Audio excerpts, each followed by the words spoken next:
थोड़ा पीछे ना सर का पीछे ना वो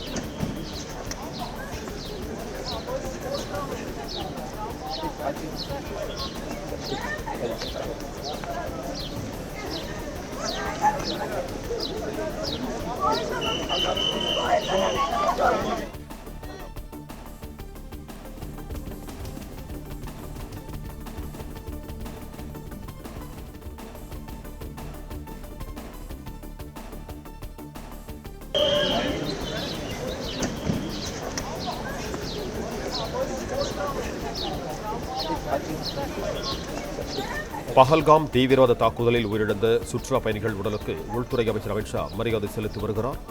இது தொடர்பான கூடுதல் விவரங்களோடு இணைகிறார் எமது செய்தியாளர் ராஜகுமரன். வணக்கம் ராஜகுமரன், உங்களிடம் இருக்கும் தகவல்களை சொல்லுங்கள். காஷ்மீர் மாநிலத்தில் நேற்று தீவிரவாதிகள் நடத்தியிருந்த அந்த பயங்கரவாத தாக்குதலில் உயிரிழந்தவர்களின் உடலுக்கு தற்பொழுது உள்துறை அமைச்சர் அமித்ஷா காஷ்மீர் மாநிலம் பஹல்காம் சென்று அஞ்சலி செலுத்தி வருகின்றார்.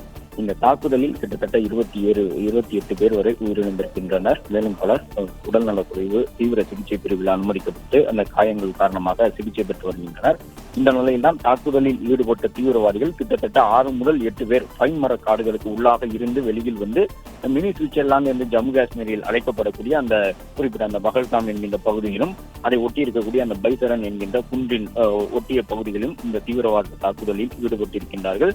உயிரிழந்தவர்களின் உடலுக்கு தற்போது உள்துறை அமைச்சர் அமித்ஷா, ராணுவத்தின் உயரதிகாரிகள் உள்ளிட்டவர்கள் அஞ்சலி செலுத்தி வரக்கூடிய காட்சிகளை பார்க்கின்றோம்.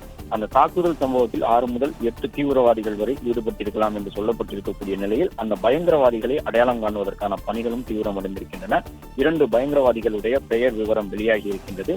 மேலும் அவர்கள் உடன் வந்து இந்த பயங்கரவாத செயலில் ஈடுபட்டவர்களை அடையாளம் காண்பதற்கான பணியும் உளவுத்துறை மூலமாகவும் ராணுவத்துறை மூலமாகவும் தொடர்ந்து நடைபெற்று வருகின்றது.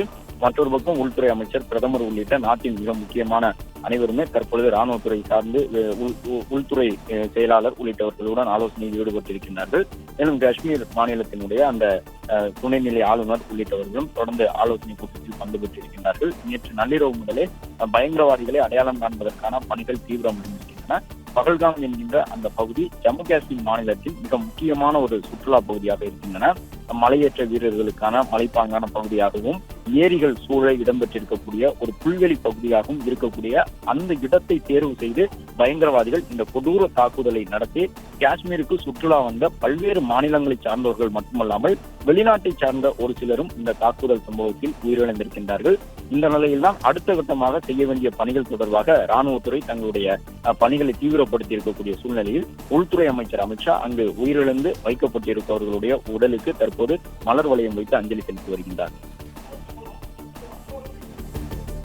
பிளே ஸ்டோர் மற்றும் ஆப் ஸ்டோரில் இருந்து பாலிமர் செயலியை QR கோடு மூலம் பதிவிறக்கம் செய்யுங்கள். செய்திகளை உடனுக்குடன் பெறுங்கள்.